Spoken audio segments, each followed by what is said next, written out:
Muito boa tarde, seja bem-vindo ao primeiro dia da Portugal Digital Summit. Estamos aqui no Museu dos Coches até à próxima sexta-feira, sempre online consigo no site da Portugal Summit. Bom, muita coisa aconteceu nesta manhã. O arranque desta emissão de hoje, segunda-feira, aconteceu às 9, com a presença do presidente da ACEP, o Alexandre Nilo Fonseca, que teve a oportunidade, numa entrevista, de divulgar os resultados de um estudo de economia digital.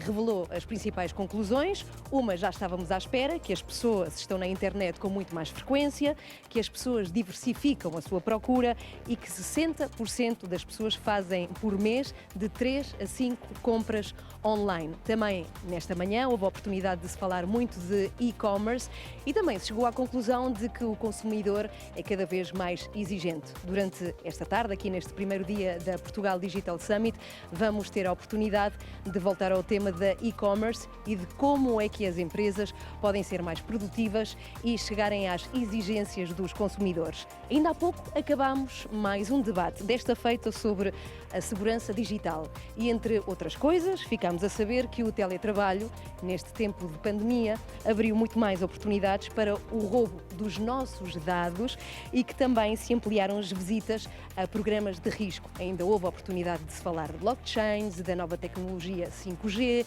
Quero recordar que todos estes painéis de debate podem encontrar-se no site portugaldigitalsummit.pt.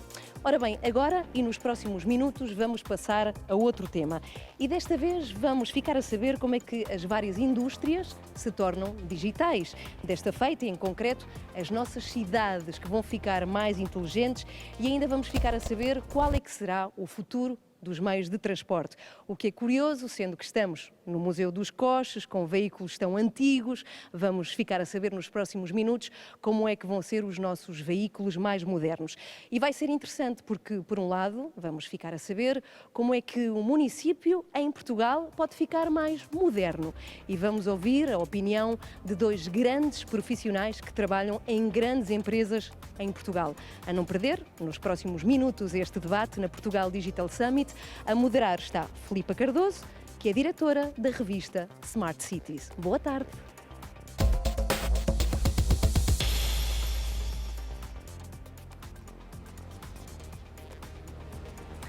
Muito boa tarde, sejam bem-vindos a mais uma sessão deste primeiro dia do Portugal Digital Summit, o evento que decorre até sexta-feira, este ano num formato televisivo e com emissão em direto. Dentro da enorme transformação digital que está a acontecer nas diversas áreas, neste painel iremos abordar dois assuntos que nos tocam a todos. Vamos falar sobre cidades e mobilidade urbana.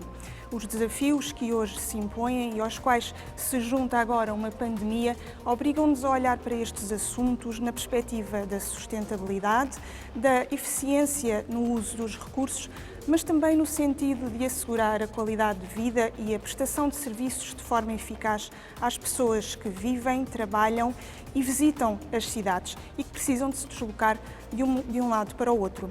O momento é decisivo. Precisamos de cidades mais inteligentes e de adotar uma mobilidade sustentável. E o progresso tecnológico tem apontado caminhos, marcados pela urgência da descarbonização, por uma crescente digitalização, conectividade, automação e também pela introdução de modelos de partilha que passamos a adotar na forma como usamos a cidade e que nos movemos dentro dela. Ora, são todos estes assuntos que iremos falar na próxima hora e para isso tenho comigo em estúdio o David Cunha, assessor do gabinete do Vereador de Economia, Inovação, Mobilidade e Segurança da Câmara Municipal de Lisboa, Gonçalo Castelo Branco, diretor da Mobilidade Inteligente da EDP Comercial, Inês Ferreira, responsável do negócio IoT da Altice Portugal, e Jean Barroca, coordenador do Global Smart Cities and Urban Development da Deloitte. Meus senhores, muito obrigada, minha senhora, muito obrigada pela vossa presença. Quando falamos de cidades inteligentes e do futuro da mobilidade, tendemos sempre a traçar uma ideia muito futurista e, portanto, seria se calhar importante começarmos por desconstruir esta ideia. Jean Barroca, comece por si, tendo em conta aquilo que é o trabalho também desenvolvido pela Deloitte. Qual é que é o estado das cidades portuguesas no que diz respeito à inteligência urbana? Muito obrigado pelo convite para estar aqui. diria que olhando para o panorama português, nós vemos várias tendências bem interessantes. Em primeiro lugar, há uma série de projetos altamente inovadores a acontecer. Portugal está na linha da frente daquilo que são soluções de mobilidade elétrica, muitas coisas muito interessantes na área da sustentabilidade, também bastante trabalho na área da participação, nomeadamente os orçamentos participativos, tudo o que é também a parte de eficiência energética e sustentabilidade. Portanto, o país tem sido capaz, e as autarquias têm sido capazes de olhar para as oportunidades da tecnologia e de as aproveitar. O que nós vemos como principal desafio ainda assim é que muitas das boas soluções que temos não conseguiram ainda ter a escala que deviam ter e, portanto, não conseguem ser ainda plataformas de mudança sistémicas no país e, ao mesmo tempo, de um ponto de vista de competitividade, até plataformas que as empresas possam utilizar para a internacionalização.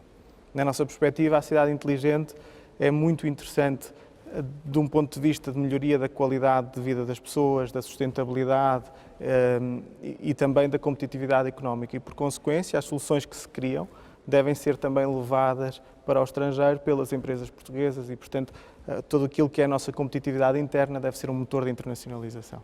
Se olharmos também para o que temos visto em Portugal, temos várias tendências interessantes ao nível de colaboração entre municípios. A própria ANMP tem a sua secção de cidades inteligentes, tem havido muita dinâmica dos municípios em criar este ecossistema de colaboração e um ecossistema de partilha de experiências. As empresas, pouco a pouco, também estão a conseguir cada vez mais começar a colaborar à volta de soluções e de desafios que as cidades têm e tudo isso gera um ecossistema bastante interessante. Este ecossistema, no fundo, dá origem a algumas iniciativas e, por exemplo, do nosso lado como Deloitte, acabámos por ter em Portugal um centro de tecnologia, desenvolvimento de soluções tecnológicas. Isto alavanca-se, se quiser, naquilo que nós vemos como os nossos drivers de criação de valor. Somos um país com muito talento, somos um país com boas ideias e capacidade de inovação e, por consequência, conseguimos ser um país altamente competitivo na criação de soluções. É esta a oportunidade que vemos na área das Smart Cities. David, como é que a cidade de Lisboa tem aproveitado todo este ecossistema que o Jean falava aqui? Qual é que é a estratégia de Lisboa para as cidades inteligentes e também para a mobilidade? Olá, boa tarde, obrigado também pelo convite. Para nós foi um percurso, e no caso de Lisboa concretamente, foi um percurso assim bastante natural, que depois a determinado momento sofre uma determinada aceleração. Ou seja, Lisboa já tinha um conjunto de projetos que vão nascendo naturalmente nas suas áreas de operação, um conjunto de projetos inteligentes, que depois muitos deles foram potenciados pela aquisição de uma plataforma de dados urbana que começa a cruzar esta informação. Um pouco para desconstruir talvez também a parte do futuristicamente e nesse sentido, a nossa preocupação em Lisboa hoje, mais do que tecnologia, apesar da tecnologia ser um ponto importante e fulcral nestes processos, é mesmo a reengenharia dos nossos processos e a forma como nós lidamos com todos os novos processos que implementamos tecnológico. Ou seja, hoje em dia é-nos relativamente fácil implementar tecnologia para adquirir dados, adquirir, por exemplo, parâmetros da qualidade do ar, adquirir contagens de água. Depois torna-se, onde o valor verdadeiramente está para a cidade é quando nós transformamos estes dados em conhecimento e em verdadeiras iniciativas que podem mudar depois a cidade.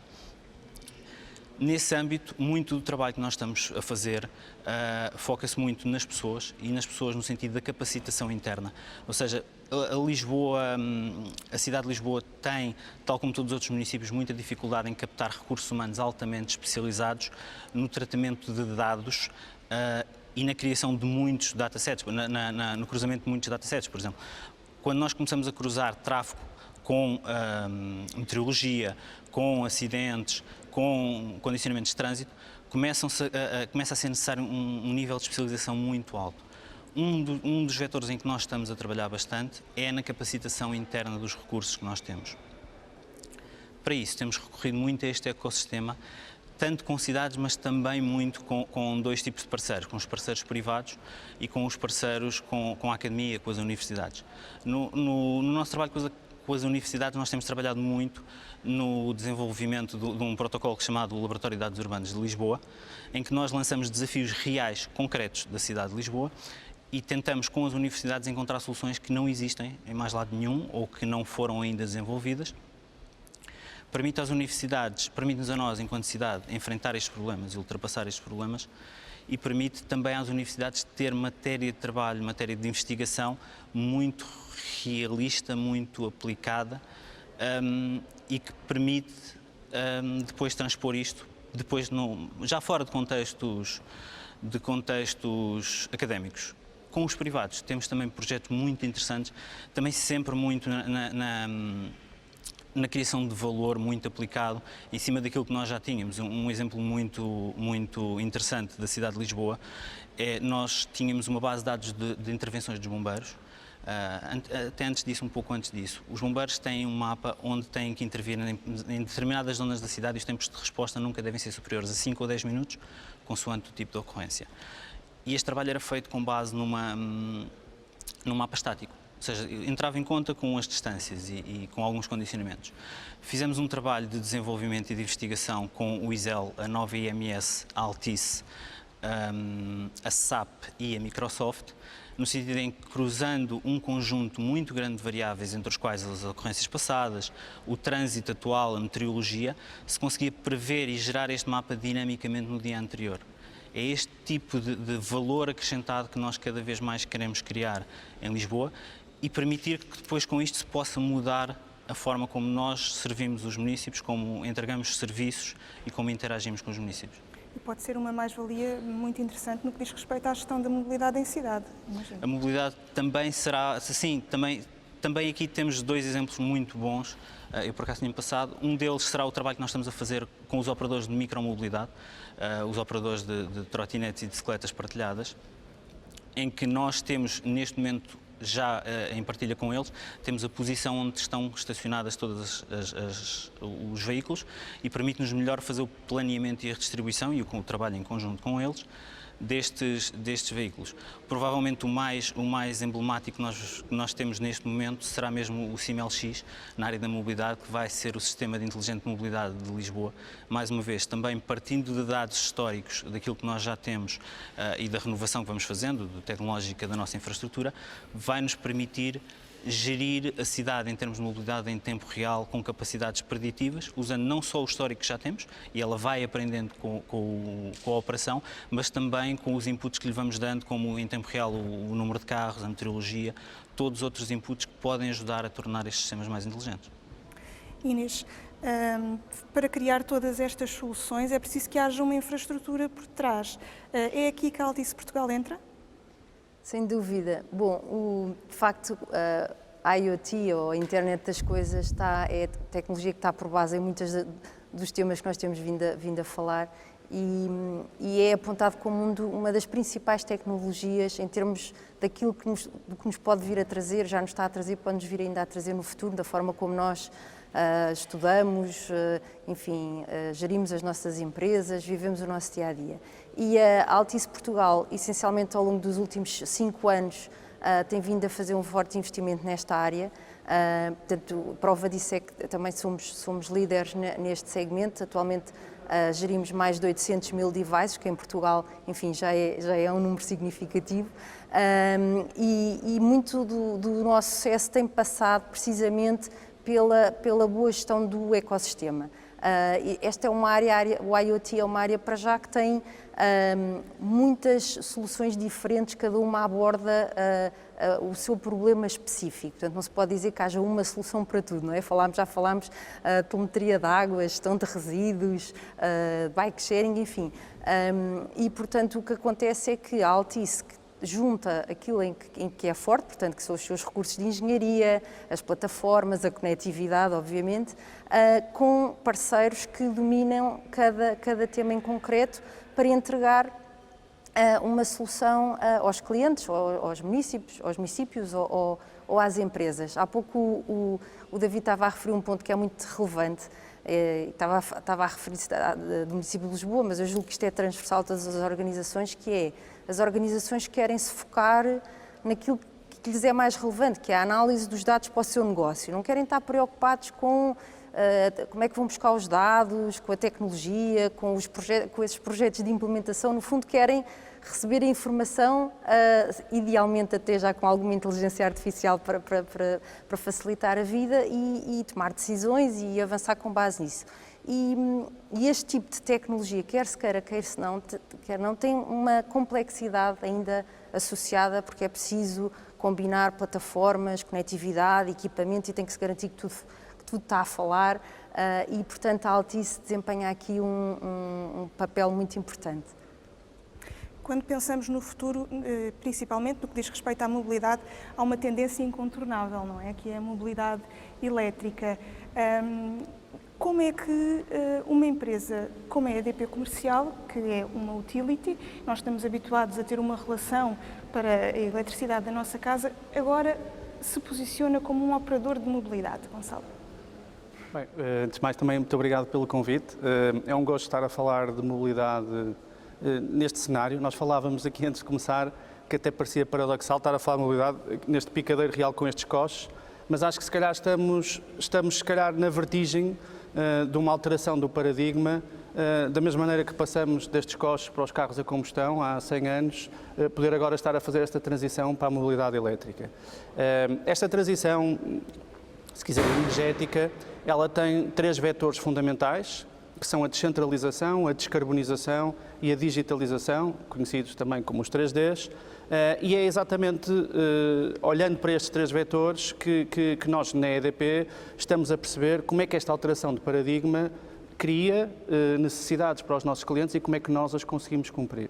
Portanto, pensando em cada um deles, portanto, na descarbonização, hoje a mobilidade é responsável por 25% das emissões de CO2 a nível global, e são dos setores onde isso provavelmente é mais endereçável para ser mitigado ou reduzido, porque conseguimos eletrificar uma parte muito grande dessas frotas e, portanto, reduzir essas emissões, mas elas só se vão reduzir na medida em que eu consiga também que essa transição e essa eletrificação para carros e para mobilidade elétrica seja acompanhada de uma descarbonização da geração. E, portanto, é importante que a energia com que carregamos os nossos veículos seja também ela de energias limpas, e isso é o que acontece também nos tarifários de mobilidade EDP.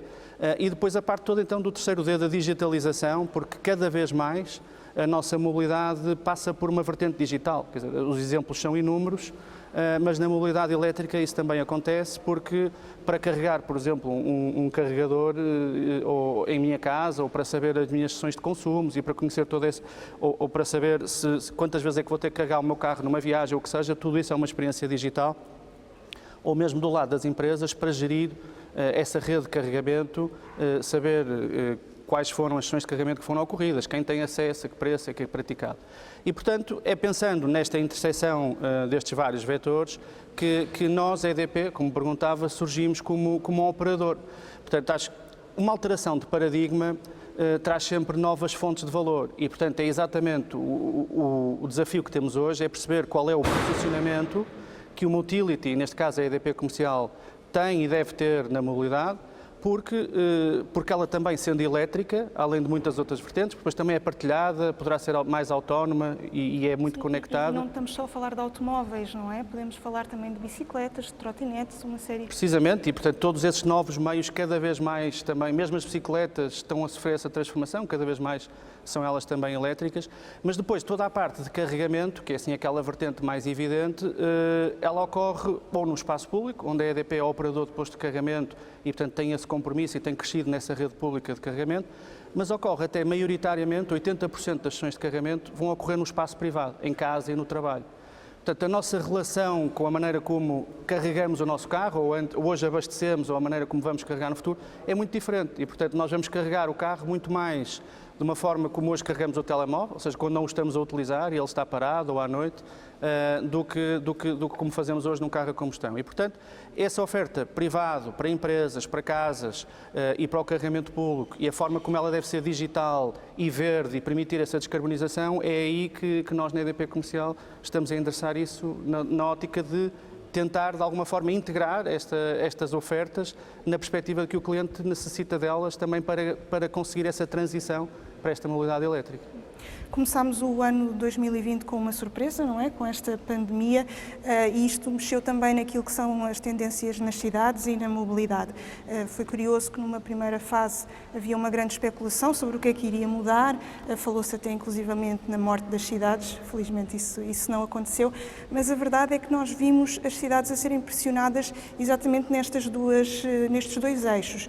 Por um lado, a acelerarem o seu processo de transição digital. Por outro, a repensarem a mobilidade face aos novos padrões que surgiram durante a pandemia. Jean, pergunto, qual é que foi o impacto, se é que houve um impacto da pandemia, na forma como olhamos as smart cities? Bem, há aqui um fator que é transversal, não é? Nós quando olhamos para a cidade e pensamos na urbe, pensamos também na relação entre as pessoas. E o que a pandemia trouxe foi exatamente uma desconfiança na relação entre as pessoas, não é? Quebrou-se o elo de ligação. As pessoas deixaram de poder estar juntas, deixaram de poder relacionar-se como se relacionavam até agora. E esta pandemia trouxe também algo novo, que é que ela afeta todos, ricos e pobres, não afeta só setores da sociedade, ela é completamente transversal a toda a sociedade. O que faz com que as pessoas passassem a não poder ter as relações que tinham, se fossem aquelas nas quais tinham mais confiança ou naquelas em que não tinham tanta confiança. Nós temos no nosso dia-a-dia imensas interações que têm uma base de confiança, de segurança e de higiene. Vamos ao restaurante, tocamos nas mesmas coisas em que as outras pessoas tocam e tudo isso acabou com o tema da Covid-19. Isso criou aqui uma disrupção. Essa disrupção foi depois endereçada de várias maneiras diferentes. No tema da mobilidade é um tema paradoxal, sobretudo porque tem hoje impacto naquela que é a percepção de segurança das pessoas de transportes públicos. E isso afeta tendências que tinham vindo a ser extremamente positivas até hoje da utilização de transportes públicos em massa como padrão de mobilidade. Chegaria até, em potencial, a poder até afetar os negócios da mobilidade partilhada, que eram também uma das tendências. Se eu desconfio da segurança de utilizar um ativo partilhado, eu obviamente não vou utilizar o serviço e, portanto, o modelo de negócio desse operador vai ter que mudar. E, por consequência, este repensar da cidade tem por base o repensar da confiança das relações entre as pessoas. Enquanto esta confiança da relação entre as pessoas, do toque das mesmas coisas em comum, não for recuperado, vai ser muito difícil perceber qual é o impacto da pandemia na cidade. Obviamente, isto parece uma visão extrema, mas obviamente as cidades aproveitaram, sobretudo a fase de lockdown, para conseguir mudanças que se calhar não se conseguiriam de outra forma, porque as pessoas estavam mais em casa, porque o impacto dessas mudanças foram menores. É por isso que em Lisboa e em cidades por todo o mundo se vê que houve maior número de ciclovias. Primeiro porque as pessoas utilizaram mais bicicletas, com certeza, mas depois porque o impacto que a criação da ciclovia criou no trânsito foi muito menor do que teria criado noutra altura. Portanto, esta capacidade das cidades de mudarem rapidamente foi também fundamental. E, portanto, olhando para aquilo que é o impacto da Covid-19 nas cidades, eu vejo três tendências, ou três mudanças que são fundamentais e depois duas ortodoxias que têm que ser quebradas. As três mudanças são, a primeira, obviamente, o trabalho digital, o trabalho remoto. Isso vai ter um impacto no setor público e privado, vai ter um impacto na mobilidade, vai ter um impacto na forma como as empresas e as organizações trabalham. O segundo aspecto, fundamental no setor público, é a desburocratização dos processos. O David falava há pouco de como a Smart City para Lisboa significa processos.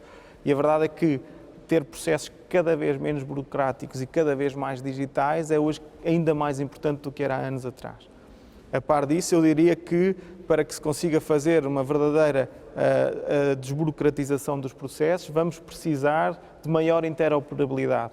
Interoperabilidade entre públicos e públicos, ou seja, entre cidades e cidades, entre cidades e governos, mas também entre setor privado e setor público. E por último, o terceiro aspecto, que é também fundamental e que o David também mencionou, a utilização de dados. Ou seja, sabemos hoje com a pandemia que os dados têm ainda mais importância do que tinham há uns anos atrás e isto gera todo o tipo de discussões muito pertinentes como as que temos hoje, até das aplicações de proximidade, mas também teve antes temas muito importantes, como era a questão dos dados abertos e quando se falava da importância de o próprio Estado fornecer informação com maior detalhe para a comunidade científica e para a comunidade em geral, com base em informação. As ortodoxias de que falava são duas. Uma era de que o setor público ou o governo e os Estados demoram muito tempo a regular, e a verdade é que a inovação vai sempre à frente da regulação, mas a reação rápida a muitos dos desafios da Covid-19 mudou esta ortodoxia, porque os governos foram capazes e as cidades foram capazes de regular muito mais rapidamente. E a segunda, que é muitas vezes barreira de inovação e barreira até, diria, de mais competitividade do país, o facto das regras de contratação pública serem demasiado demoradas e demasiado rígidas e por consequência, retirarem capacidade ao próprio setor público de fazer coisas que podia fazer mais rápido. Mas durante esta pandemia não houve um agilizar desses processos? Exatamente, e por isso é que eu digo que a ortodoxia mudou, não é? A par disso, tem que haver agora, obviamente, um reforço ainda maior da prestação de contas, da capacidade de accountability, ou seja, da transparência de todos estes processos, mas a verdade é que as cidades têm que saber e os governos têm que ser muito mais rápidos na reação, até porque já percebemos que hoje o impacto de todas estas situações é muito maior do que seria há uns séculos atrás, por causa da mobilidade, por causa da globalização e por tudo isto que, diria, são as grandes oportunidades do mundo de hoje, mas acabam por se tornar também as grandes ameaças. Inês, parece que esta pandemia foi assim uma amostra do futuro que chegou um bocadinho mais cedo, não é? Estamos preparados para passar a maior parte da nossa vida online? Começamos a caminhar para Onde é lá. que é preciso investir para chegar lá? Bom, a pandemia trouxe e ainda está a trazer alterações muito significativas para as nossas organizações e eu acho que daqui a um bocadinho mais à frente vamos conseguir olhar para trás e tirar muitas conclusões. Hoje em dia já conseguimos tirar algumas. O Jean já falou delas. Eu queria só, ou de algumas delas, eu queria só focar aqui mais duas ou três. A primeira é que efetivamente ficou claro que a digitalização era um fator-chave para a sobrevivência ou até a reinvenção de alguns negócios, empresas, municípios, etc. Portanto, quem efetivamente já estava nesse caminho ou quem conseguiu aderir rapidamente ganhou uma vantagem, não é? E aqui, quando olhamos para isto, olhamos de uma maneira muito transversal a todos os setores. Se pensarmos bem no ensino, se não fosse o estado em que nós já estamos de conectividade, de plataformas colaborativas e educativas, não teríamos conseguido assegurar o ensino à distância. Portanto, a nível também de e-commerce, que eu sei que tem vindo a ser falado muito neste evento e que foi muito importante para muitas empresas continuarem a vender os seus produtos mesmo em fase de confinamento. Também no atendimento remoto a clientes, por exemplo, para serviços críticos, através das plataformas de call center, sites com bots, etc. Portanto, ou seja, a tecnologia, quem de facto já tinha de alguma maneira a tecnologia nos seus processos e a digitalização saiu a ganhar, ou pelo menos conseguiu dar a volta mais rápido. O segundo ponto que eu acho que também temos que deixar aqui claros é que, efetivamente, toda a tecnologia que tem vindo agora a ser utilizada para darmos a volta já existia, ela já estava ao nosso dispor. Houve uma aceleração, em alguns casos já estava a ser utilizada, noutros houve uma aceleração. E acho que isto é importante nós pensarmos, se calhar, que outros modelos de negócio ou que outras formas de gestão não estão disponíveis e temos que dar o passo para aproveitar a tecnologia que hoje em dia já existe. E o terceiro ponto que eu também queria realçar é, de facto, que ficou muito claro que o setor das telecomunicações foi um setor absolutamente crítico para o país. Portanto, no caso da Altice Portugal, enquanto líder de mercado, foi visível o contributo em muitas áreas da sociedade. De facto, o investimento tem pautado a estratégia da Altice, não só no caso como é muito conhecido da rede de fibra óptica, mas também mesmo no IoT, que ainda há pouco falávamos, por exemplo, com a rede Narrowband IoT, que não temos falado muito, mas que é muito útil no contexto das cidades, porque é a rede de telecomunicações móveis que permite que os equipamentos comuniquem poupando energia, portanto conseguem ter uma duração de vida útil durante muitos anos.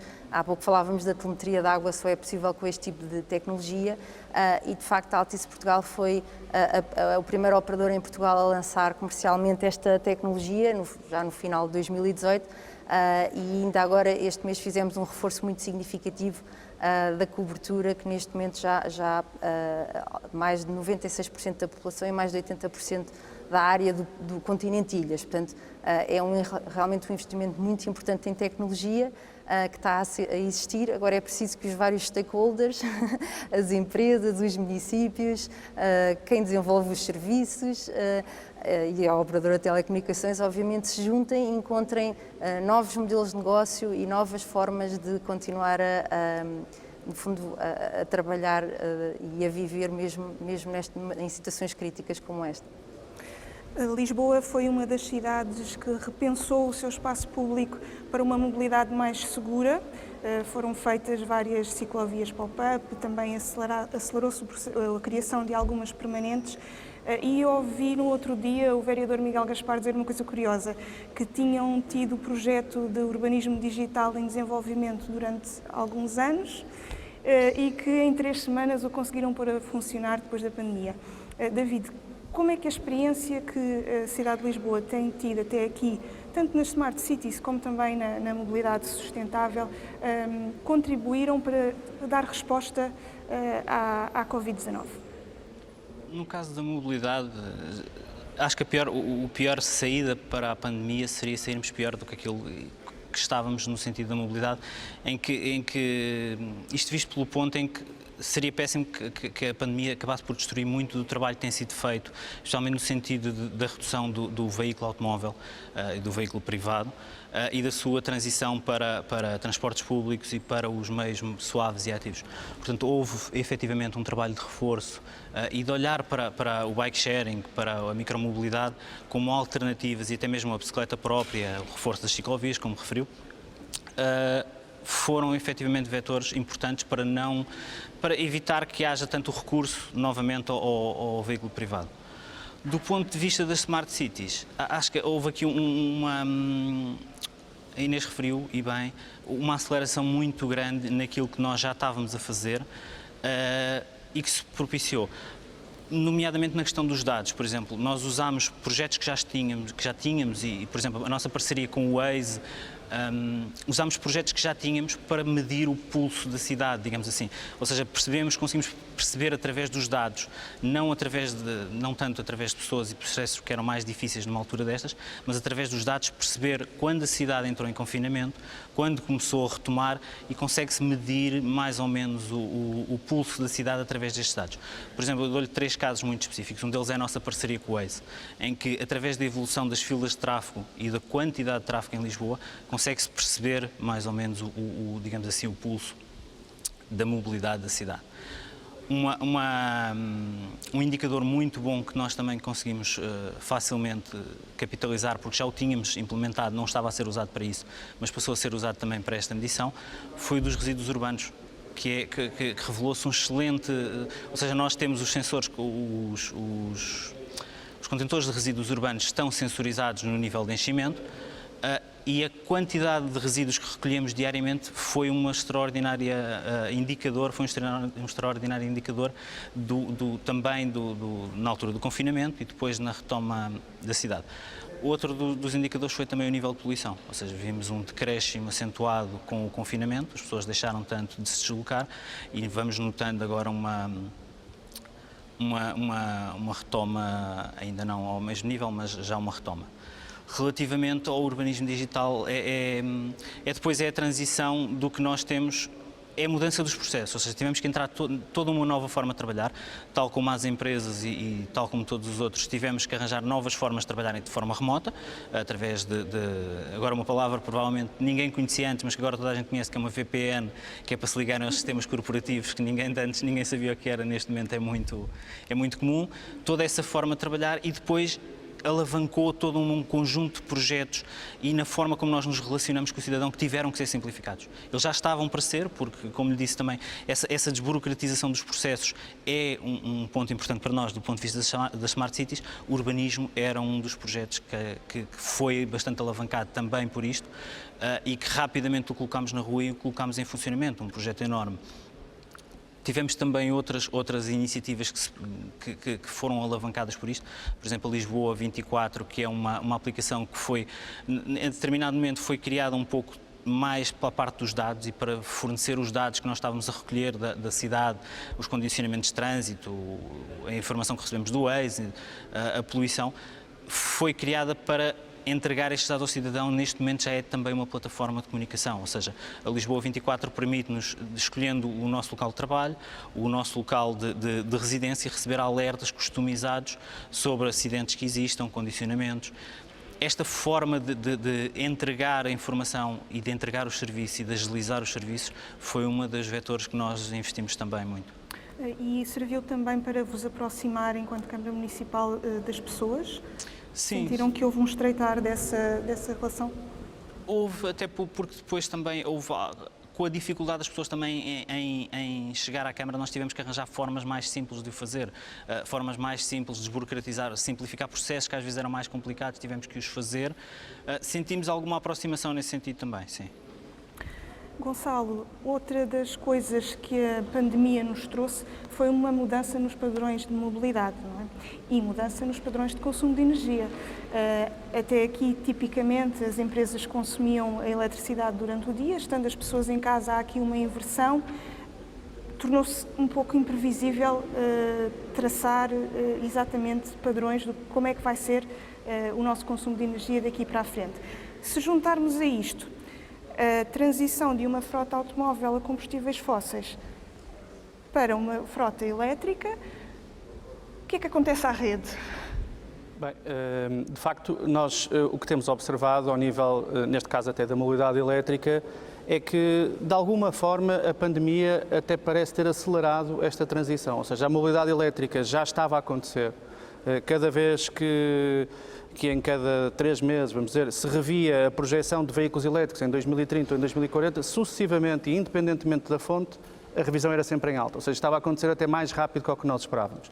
Claro que a pandemia teve aqui um efeito impactante. Globalmente o consumo do país diminuiu pela diminuição da atividade económica, mas no caso da mobilidade elétrica, nós somos operadores de uma parte relevante da rede pública em Portugal, de carregamento, e já estamos com níveis de taxas de utilização desses postos crescentes e acima do que estávamos numa fase de pré-pandemia. Portanto, de alguma forma, voltamos ao normal e até algum crescimento. E, em particular, nos carros elétricos, num cenário de 2020 em que os carros a combustão tiveram quebras de vendas na ordem dos 40%, os carros elétricos aumentaram 70%, 80% as vendas versus período homólogo. Portanto, estou a falar dos meses de julho, agosto e setembro, os números foram deste nível, portanto, 70% a 80% das vendas dos meses homólogos do ano anterior. O recorde foi estabelecido em setembro, quando 14% das novas vendas de veículos em Portugal foram elétricos. Portanto, é mais do que 1 em cada 10 carros vendidos em Portugal no mês de setembro elétrico e globalmente, neste ano de 2020 até setembro, estamos com 11%. Portanto, 11% das vendas de novos carros são elétricos e, portanto, isso está a acontecer. E, como diz, a transição para a mobilidade elétrica traz algum desafio de incorporação. Portanto, o veículo elétrico, de alguma forma, tem que ser um elemento da rede elétrica. Porque eu passo a carregar o meu carro em minha casa e a casa não estava preparada, se calhar, para eu ter vamos chamar-lhe um eletrodoméstico que tem um consumo de potência, uma necessidade de potência tão grande e, portanto, há que ter aqui alguma necessidade de gerir a potência. Isso acontece tanto em casas residenciais como em condomínios. Porque normalmente nos condomínios o que acontece é que nós, mesmo que tenhamos uma tomada, que não é evidente em muitos condomínios em Portugal, e comecemos a carregar, estamos a consumir da energia das zonas comuns do prédio, digamos assim, que é a mesma que serve as escadas, os elevadores, as garagens. Portanto, isso põe-se logo aí um problema de pagamento, divisão de contas da energia, mas mais tarde, quando mais carros, portanto, mais vizinhos começarem a ter essa necessidade de carregar os seus carros, vai-se pôr o problema da potência. Portanto, a potência de facto vai ser o recurso escasso do futuro e a gestão dessa potência vai ser necessariamente muito digital. E, portanto, os temas de gestão da potência, do smart charging, portanto, uma gestão inteligente da potência disponível, são absolutamente fundamentais para integrar o veículo elétrico e o que pode acontecer é que o carro tanto vai ser carregado à noite em minha casa e eu aí tenho soluções que a EDP tem de, por exemplo, a potência que o meu carro necessita para carregar, eu só vou utilizando no carro a potência que a casa não precisa. Portanto, vamos supor que eu ainda estou a cozinhar e a lavar depois a louça da máquina. Portanto, só à meia-noite, quando está toda a gente a dormir, a potência sobe. Isto tem que ser feito de uma forma automática, igual nos condomínios ou num edifício de escritórios. Portanto, se todos chegarmos às 9 da manhã e ligarmos o carro no escritório, provavelmente o edifício não está preparado para isso e, portanto, mais uma vez, estamos a falar quando o volume de veículos elétricos já for significativo, mas não será daqui a muito tempo. E, portanto, precisamente o que temos que fazer é uma curva, portanto o carro pode ir carregando, não tem que carregar todos à potência máxima que cada carro pode tomar às 9 da manhã e vai-se balanceando de maneira que, vamos supor, ao final do dia, todos saiam com 80% da bateria ou aquilo que for definido.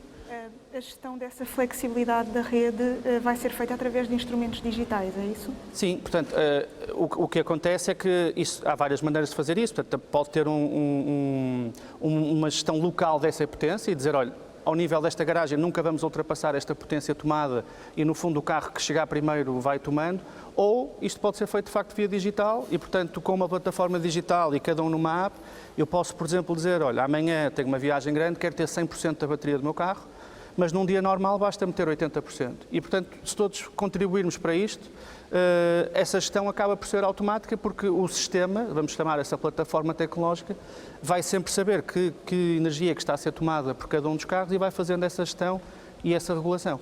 Depois, há outras tecnologias que vêm potenciar isto de alguma forma, que é a integração do veículo elétrico com, por exemplo, o que eu falava há um bocado, a descentralização, a geração distribuída, que são os painéis solares, de uma forma mais evidente para nós todos.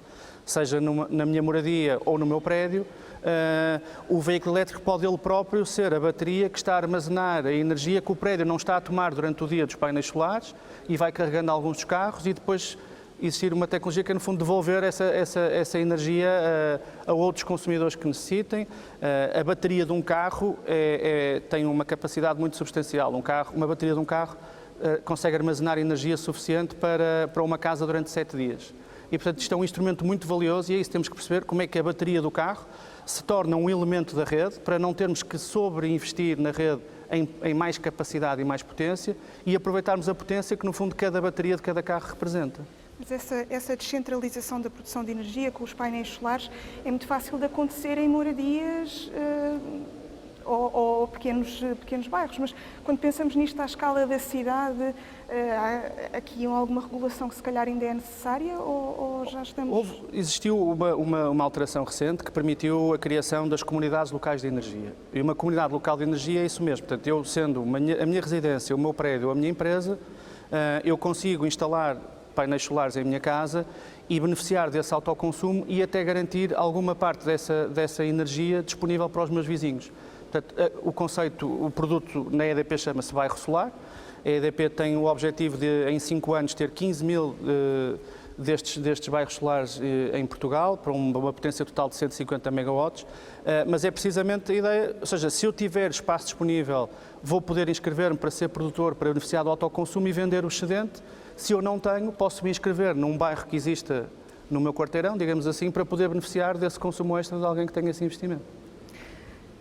Com pandemia ou sem pandemia, a verdade é que estamos num momento de viragem, como também agora o Gonçalo fez questão de ilustrar aqui na transição energética.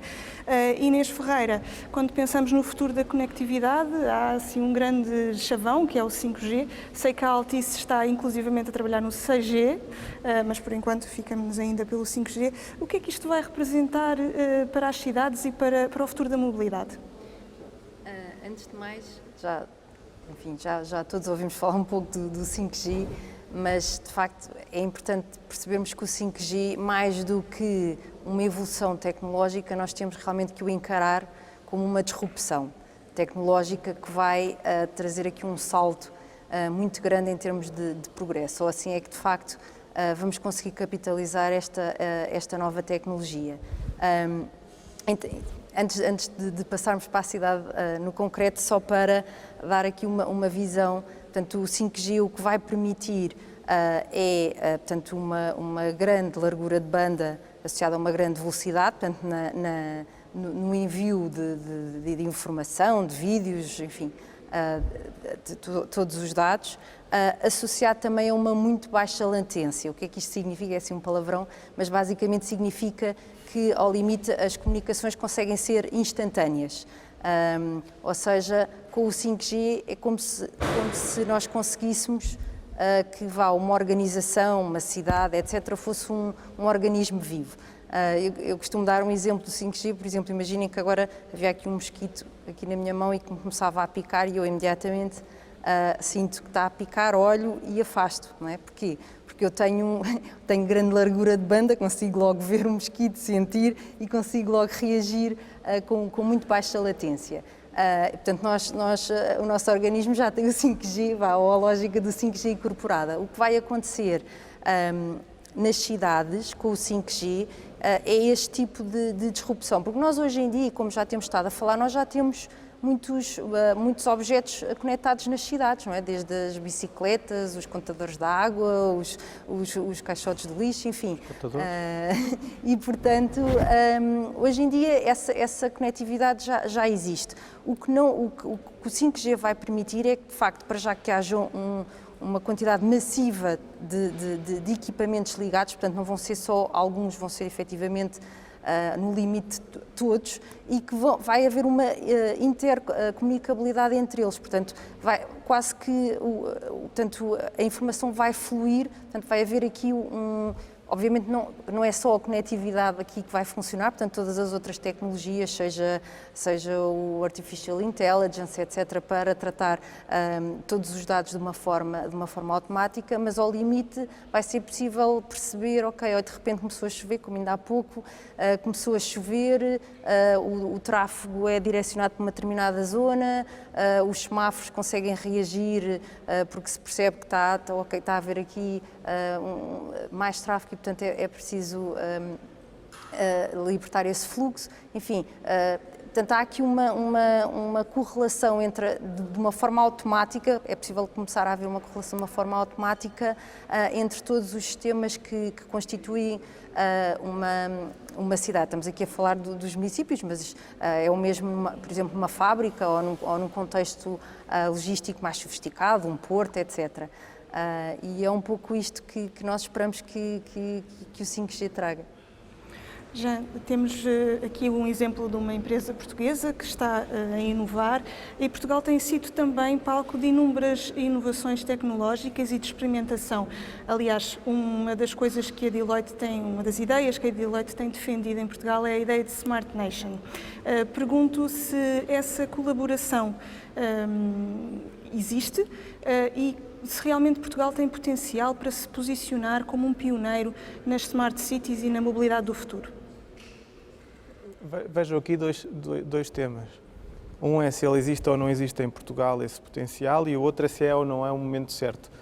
E as boas notícias é que a resposta é sim a ambos, não é? Porque se nós olharmos para as políticas europeias, vemos hoje todo o Green Deal, toda a grande orientação política para os próximos anos da Comissão Europeia, olham muito para toda esta lógica da sustentabilidade e do aumento da sustentabilidade em cidades.